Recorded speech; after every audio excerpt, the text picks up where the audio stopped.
Take a break from your busy schedule and join Harold Sala for Guidelines, a 5-minute commentary on living.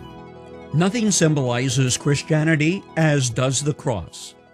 Thus, when the cross is removed from the faith, there is nothing of substance, nothing which produces satisfaction in the sight of God, nothing which deals with the fundamental issue of sin and its consequences. How radical that something the equivalent of a guillotine, a gallows, or a sword should be so important to Christian faith. The city of Pompeii was destroyed by a volcano in 78 AD. Yet when it was excavated in 1939, archaeologists found a wooden cross which had been nailed on the wall of a home at Herculaneum. Tertullian, one of the early Christian fathers, said that by the end of the 1st century, the cross was widely used by Christians as a symbol. Carved on the stone slab of a street in ancient Ephesus, you will find a double cross, which was a kind of street sign to direct fellow Christians to the home of a sympathetic brother. Augustine, who lived in the 5th century, alludes to the sign of the cross which was used in performing sacraments. In the Middle Ages, Christians began erecting crosses in the center of the city, and for centuries churches have been built in the form of a cross. They're used on altars as a reminder of what Jesus did. Now, here's the issue behind the symbol. Just what is the cross all about? And how did it become so important? Yes, the Romans crucified Jesus Christ at the instigation of Jewish leaders who were challenged by his assertion that he was God. Yet the Romans didn't invent crucifixion. The earliest historical record says the Assyrians, noted for their cruelty, started the grisly practice about 7 centuries BC. As a sidebar, note that Lenin, Hitler, and Stalin were all disciples of Assyrian military policy. Following the Assyrians, the Persian king Darius I crucified 3,000 political opponents at one time in the great city of Babylon in the year 519 BC. The Greeks overthrew Persia, and they adopted crucifixion.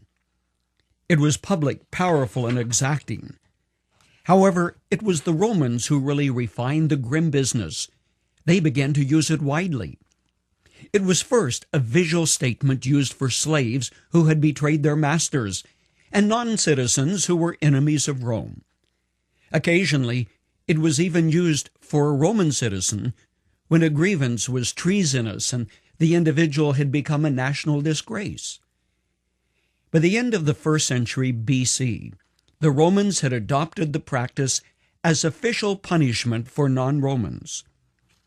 Masters of public relations, the Romans knew that public executions made a powerful statement: we will not tolerate lawlessness. Official practice was that a sign was posted on the cross, stating what the public offense was, so that all who passed by might be warned of what would await them should they also be caught. Archaeology and history combine to give us far more of the grim details than we are comfortable with.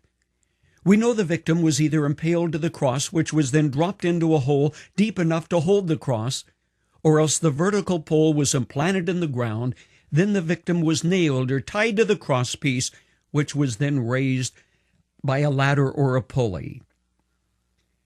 The cross was a terrible means of execution. But what did it signify? That's the theme on the next edition of Guidelines.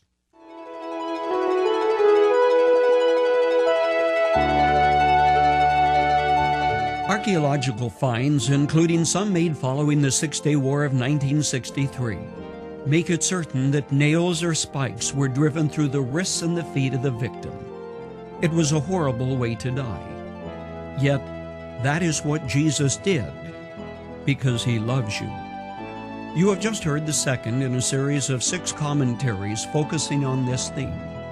You can download it, the whole series, by going to our homepage at guidelines.org.